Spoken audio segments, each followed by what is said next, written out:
बड़ा धनी सेठ था। उसके यहाँ एक सरल हृदय गरीब ब्राह्मण रहा करता था। एक दिन सेठ ने उसे अपना डंडा दिया। उस भोले भाले हंसमुख ग्रामीण ने पूछा, सेठ जी, मैं इस डंडे का क्या करूं? सेठ ने मजाक करते हुए कहा, इसे तू अपने पास रख।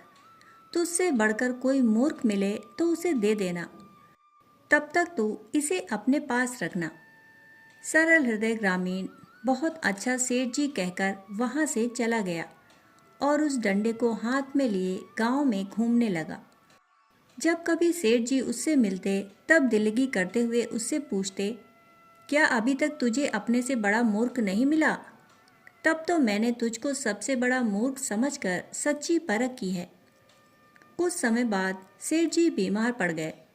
बीमारी इतनी बढ़ गई कि मृत्यु सामने दिखाई देने लगी। उस समय वह ग्रामीण उस डंडे को लेकर सेठ को देखने आया। ग्रामीण ने सेठ से पूछा, क्यों सेठ जी, कैसे हो? सेठ ने उत्तर दिया, अब तो चलने की तैयारी है। ग्रामीण ने फिर पूछा, लौटकर कब तक आओगे?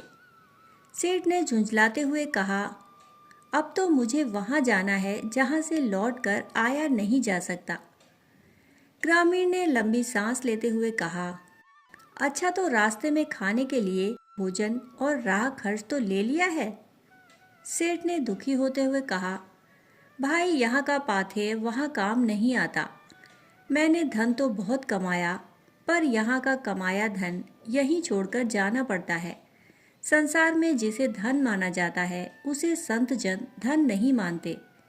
कबीर ने कहा है, कबीर सब जग निर्धना, धनवंता नहीं कोई। धनवंता सो जानिए, जाके राम नाम धन होए।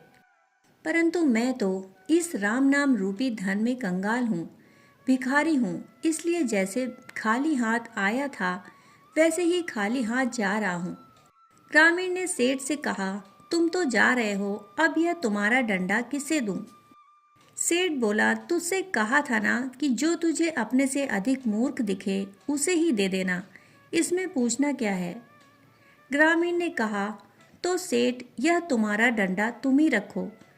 सेठ ने आश्चर्यचकित होकर कहा, क्यों, मैं क्यों रखूं यह डंडा?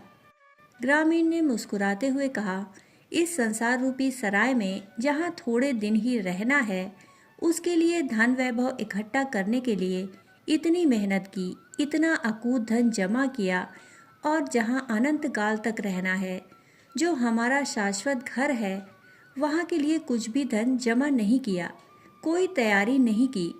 इससे बढ़कर मूर्खता और क्या होगी?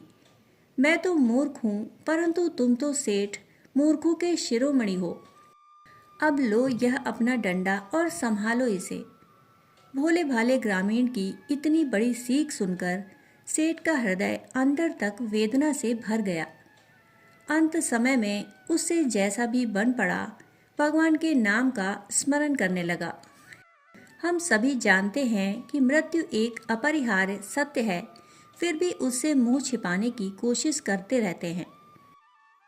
हनुमान प्रसाद पोद्दार जी का कथन है, जिस भोगी मनुष्य को जिसने धन संपदा मान यश इकट्ठा कर लिया है, इसलिए संसार उसे बुद्धिमान समझे, वही सबसे बड़ा मूर्ख है।